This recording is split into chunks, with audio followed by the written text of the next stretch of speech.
پرانی کھانسی، کرونک برونکونائٹس، سال مزمن۔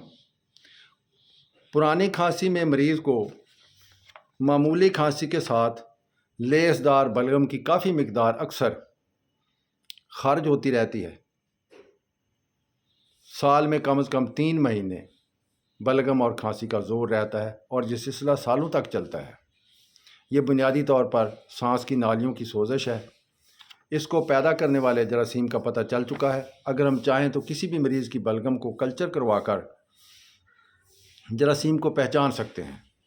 یہ بیماری سانس کی نالیوں میں خراش پیدا کرنے والی چیزوں کے مسلسل استعمال سے پیدا ہوتی ہے، جیسے کہ تمباکو نوشی، ایسے پیشے جس میں دھواں اور گرد و غبار سے ہمیشہ سابقہ رہتا ہے، کیمیکلز بنانے والی فیکٹریوں میں کام کرنے والے، جراثیم اور کرمکش ادویہ فروخت کرنے والے، عمارتی کارکن پرانی کھانسی میں مبتلا ہو جاتے ہیں۔ اس بیماری میں آب و ہوا کو بڑی اہمیت حاصل ہے۔ سرد اور مرطوب آب و ہوا میں رہنے کے علاوہ نمی والی رہائش گاہوں، زیادہ بارشیں اور ایئر کنڈیشن کمروں میں رہنا یا سونا سانس کی نالیوں کو خراب کرنے کے بڑے بڑے اسباب ہیں۔ شراب نوشی، موٹاپا، گردوں کی بیماریاں اور سوزش والی کھانسی کے بعد نالیاں، شراب نوشی، موٹاپا اور گردوں کی بیماریاں، سوزش والی کھانسی کے بعد نالیوں کا مستقل طور پر متاثر ہو جانا ایک لازمی نتیجہ ہے۔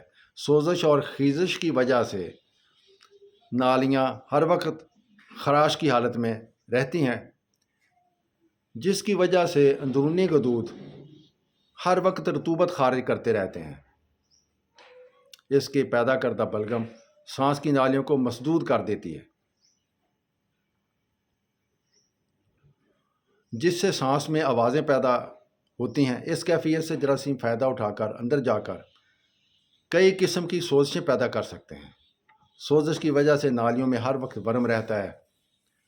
اس طرح بلغم کا پوری طرح سے اخراج نہیں ہوتا اور سانس کی آمد و رفت کا نظام متاثر ہوتا ہے۔ سانس کو اندر لینا اتنا طویل نہیں ہوتا جتنا اس کو باہر نکالنا مشکل ہوتا ہے۔ مسلسل رکاوٹ اور اندر بلغم کے جمع ہو جانے کی وجہ سے نالیوں میں دراڑیں آ سکتی ہیں یا یہ پھول سکتی ہیں اور ان کے آبلے بن جاتے ہیں۔ اس کیفیت کو ایمفیمیا کہتے ہیں۔ اس کی علامات یہ ہیں: کھانسی کا پرانا مریض بن جاتا ہے، اسے کھانسی ہوتی ہی رہتی ہے۔ سردی اور بارشوں کا نامالود ہوا میں کھانسی کے شدید دورے پڑتے ہیں۔ صبح کے وقت بلغم کی مقدار کافی زیادہ ہوتی ہے، جو کہ آسانی سے نکلنے میں نہیں آتی، اس لیے کھانسنا مجبوری بن جاتا ہے۔ درجہ حرارت میں معمولی تبدیلی بھی اذیت کا باعث بن جاتی ہے۔ بلغم کی نوعیت بدلتی رہتی ہے۔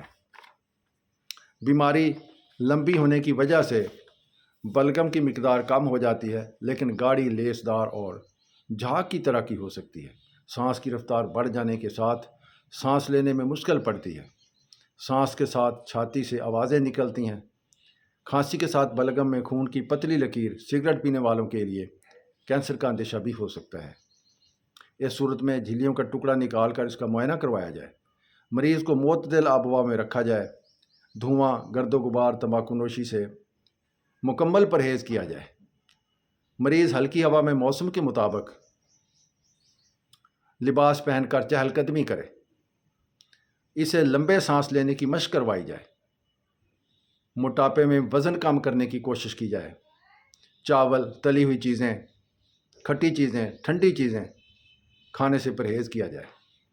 علاج: کھانسی کی شدت کو کم کرنے کے لیے کھانسی کے شربت استعمال کریں۔